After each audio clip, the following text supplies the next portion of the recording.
அனைவருக்கும் வணக்கம். விஜய் மக்கள் இயக்கம் அரசியல் கட்சியாக உருவெடுக்கிறது.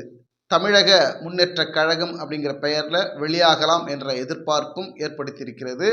அதே வேளையில கடந்த உள்ளாட்சி தேர்தல்களை பார்த்தீங்கன்னா, விஜய் மக்கள் இயக்கம் சார்பாக போட்டியிட்டு நூற்றுக்கணக்கான வேட்பாளர்கள் வெற்றி பெற்றிருக்கிறார்கள். இந்த சூழல்ல வருகிற நாடாளுமன்ற தேர்தலை எதிர்கொள்வதற்காக நாடாளுமன்ற தேர்தல் நடைபெறுவதற்கு முன்பு தன்னுடைய கட்சியை முறைப்படி தேர்தல் ஆணையத்தில் பதிவு செஞ்சு அதை முறைப்படி வெளியாகணும். அந்த அறிவிப்பு விரைவில் அறிவிக்கணும்.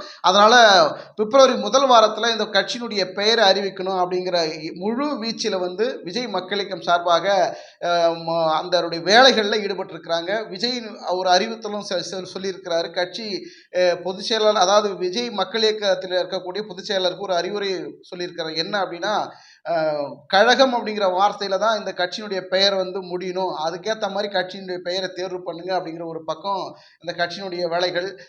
வருகிற நாடாளுமன்ற தேர்தலில் நிற்பதற்குண்டான ஆலோசனைகள் எல்லாம் பல்வேறு ஏற்கனவே 2 வாரத்துக்கு முன்பு விஜயினுடைய தலைமையில் ஒரு ஆலோசனை கூட்டம் நடைபெற்றது. இந்த நிலையில வருகிற நாடாளுமன்ற தேர்தலை எதிர்கொள்வதற்கு பல்வேறு வேலைகளில் ஈடுபட்டிருக்கக்கூடிய விஜய் மக்கள் இயக்கம் சார்பாக விஜய் மக்கள் இயக்கத்தின் அந்த இயக்கம் அரசியல் கட்சியாக உருவெடுக்கிறது. அரசியல் கட்சியாக எடுத்தவுடன் யாருக்கு ஆதரவாக விஜய் செயல்படுவார் அல்லது தன்னிச்சையாக சுயமாக நின்று தேர்தலை சந்திப்பார் அப்படிங்கிற ஒரு பக்கம் இருக்கிறது. அதே நேரத்தில் நடிகர் அஜித் அவர்களையும் அரசியலில் இழுப்பதற்கு தேசிய கட்சியாக பாஜக முயல்வதாக தகவல் வெளியாயிருக்கிறது. இது எந்த அளவுக்கு உண்மைன்னு தெரியல. பட் இருந்தாலும் ஒரு செய்தி அடிபட்டு கொண்டிருக்கிறது. பிரபலமான பேச்சாளர், பிரபலமான யூடியூபர், பிரபலமான பத்திரிகையாளர் ரங்கராஜ பாண்டே அவர்கள் மூலியமாக நடிகர் அஜித் அவர்களை அரசியலுக்கு கொண்டு வரலாம், பாஜகவுக்கு ஆதரவாக அவரை செயல்படுத்த வைக்கலாம் அப்படிங்கிற ஒரு கோணத்திலையும் அஜித்தை அரசியலுக்கு கொண்டு வருவதற்குண்டான வேலைகளில் தேசிய கட்சியான பாஜக முயல்வதாக தகவல்கள் வெளியாகி இருக்கிறது. அதே வேளையில் விஜய் மக்கள் இயக்கம் அரசியல் கட்சியாக உருவெடுத்த பிறகு, அரசியல் கட்சியாக மாறிய பிறகு விஜய் யாருடன் கூட்டணி வைப்பார், யாருடன் அவருக்கு பேச்சுவார்த்தை நடைபெற்று யாருடன் சாதகமாக அவர் செயல்படுவார் அப்படிங்கிற எதிர்பார்ப்பு இருந்த இந்த சூழலில் அஜித்தும் அரசியலுக்கு கொண்டு வருவதற்கு பல்வேறு வேலைகளில் ஈடுபட்டிருப்பதாக தகவல். அதே நேரத்தில் அஜித் தற்போது உடனடியாக அரசியலுக்கு வராவிட்டாலும் வருகிற நாடாளுமன்ற தேர்தல் முடிந்த பிறகு அடுத்து வரக்கூடிய சட்டமன்ற தேர்தல் 2026 அந்த தேர்தலுக்கு முன்பாக அஜித்தை எப்படியாவது கன்வின்ஸ் பண்ணி அரசியலுக்குள்ள கொண்டு வரணும், அதற்குண்டான வேலைகளில் ஈடுபட்டிருப்பதாக தகவல். அதே வேளையில் தேமுதிக கட்சி பாஜகவுடன் இணைந்து செயல்படுவதற்கும் கூட்டணிக்குள்ள கொண்டு வருவதற்கும் பேச்சுவார்த்தை நடைபெறுகிறது. அதே போல விஜயும் பாஜகவினுடைய ஆதரவில் செயல்பட வைக்கணும் அப்படிங்கிற ஒரு முயற்சியும் நடைபெற்று கொண்டிருப்பதாக தகவல். ஒரு பக்கம் நடிகர் விஜய், இன்னொரு பக்கம் நடிகர் அஜித் வருவாரா அரசியலுக்கு?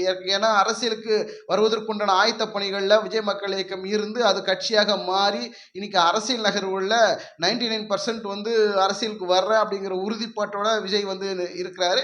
அரசியல் கட்சியை இன்னும் முறைப்படி அதிகாரப்பூர்வமாக அறிவிக்கலே தவிர அரசியல் வருவதற்குண்டான அத்தனை வேலைகளிலும் விஜய் மக்கள் இயக்கம் விஜய் சார்பாக ஏற்பாடுகள் நடைபெற்று கொண்டிருக்கிறது. இது ஒரு பக்கம். இன்னொரு பக்கம் பார்த்தீங்கன்னா, அஜித்தை அரசியலுக்குள்ள கொண்டு வரணும் அப்படிங்கிற வேலைகளில் தீவிரமான வேலைகளில் ஈடுபட்டிருக்கிறாங்க. இது எந்த அளவுக்கு சாத்தியம் என்று தெரியவில்லை. ஏன்னா அஜித் பார்த்தீங்கன்னா அவர் வேலை உண்டு, பைக் ரேஸ் உண்டு, நடிகிறது உண்டு, வெளிநாடுகளுக்கு ஓய்வெடுப்பது உண்டு, இப்படின்னு அவருடைய வேலைகளில் கவனம் செலுத்திட்டு இருக்கக்கூடிய அவர் அரசியலுக்கு வருவாரா அப்படிங்கிற ஒரு சந்தேகமும் இருக்கிறது. இருந்தாலும் இன்னைக்கு இருக்கக்கூடிய காலகட்டத்தில் அரசியலில் யார் வருவார்கள் யார் வரமாட்டார்கள் எல்லாம் நம்மளால கணிக்க முடியாது. வரேன்னு சொல்லிட்டு இருந்தவங்க எல்லாம் திடீர்னு வராமல் போகிறதும், வரவே மாட்டார் இவரெல்லாம் அரசியலுக்கு வரமாட்டாருன்னு நினைக்கிறவங்கெல்லாம் திடீர்னு அரசியலுக்கு வருவதும் இது ஒரு காலத்தின் கட்டாயமாக பார்க்கப்படக்கூடிய ஒரு சூழலாக இருக்கிறது. அந்த நிலையில் அஜித் வரமாட்டார் அப்படின்னு அஜித் தரப்பில் இருக்கக்கூடிய ரசிகர்கள் நினைத்தாலும், ஆனால் அஜித்தை உருவாக்கி வர வைப்பதற்கு உண்டான வேலைகளில் ஈடுபட்டிருக்கக்கூடிய தேசிய கட்சிகள் அதை ஏற்பாடாக முயற்சித்து கொண்டிருக்கிறார்கள். அந்த வேளையில் அஜித்தை விரைவில் அரசியலில் எதிர்பார்க்கலாமா அப்படிங்கிற ஒரு எதிர்பார்ப்பும் இருக்கிறது. பொறுத்திருந்து பார்ப்போம். அஜித்தும் அரசியலில் கொண்டு வந்து விடுவார்களோ, கால சூழல் அவர் அரசியலுக்கும் தள்ளப்பட்டு விடுவார்களோ அப்படிங்கிற ஒரு எதிர்பார்ப்பும் இருக்கிறது. பொறுத்திருந்து பார்க்கலாம். ஏற்கனவே அஜித் வந்து பல்வேறு திரைப்படங்கள்ல தோல்வியுற்று அப்புறம் வெற்றி படங்களை கொடுத்து இன்னைக்கு மிகப்பெரிய ஒரு இடத்துல ஒரு ஸ்டார் அந்தஸ்தை பெற்று நடிகர் அஜித் வந்து அவருடைய சினிமா வாழ்க்கையிலும் சரி பொது வாழ்க்கை அவர் சைலண்டாக நிறைய சமூக பணிகளை செஞ்சுட்டு இருக்கிறாரு, சமூக சேவைகளை செஞ்சுட்டு இருக்கிறாரு. அவர் செஞ்ச சிறு சிறு உதவி தான் மக்களுக்கு தெரியும்.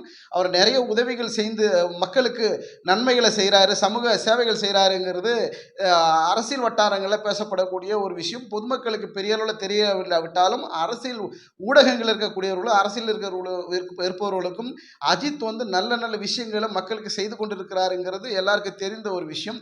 அதே போல அவரையும் அரசியலுக்கு கொண்டு வந்து விடலாம் அப்படின்னு அரசியல் கட்சிகள் முயற்சித்துக் கொண்டிருக்கிறார்கள். இது சாத்தியமா சாத்தியமில்லையா பொறுத்திருந்து பார்க்கலாம். நன்றி, வணக்கம்.